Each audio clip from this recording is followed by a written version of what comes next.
در سکوت شب خانه زد فریادم، ما تو نشنیدی.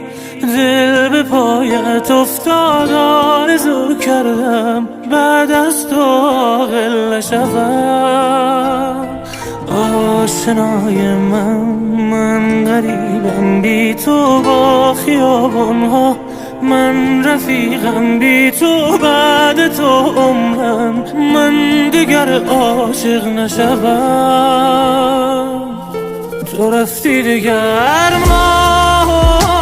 این خداحافظ، بغض تو سینه خداحافظ، گم شد در قلبت عشق بی ثمرم، عشق بی خانه خداحافظ، عشق پیشانه خداحافظ، باز افتاد در کوی غم ها گذرم.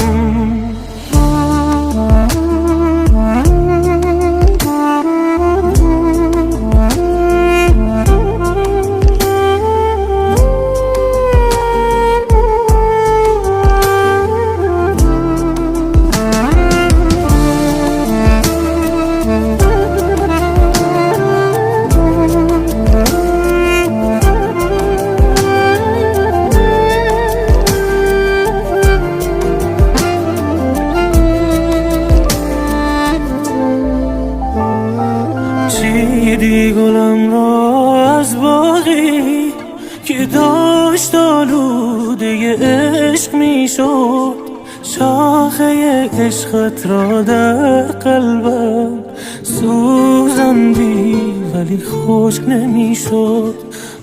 از تمام آرزوهایم باغ بی برگ مانده برایم، دور شدی تو برای همیشه، مونده ام باز با غصه هایم. تو رفتی دیگر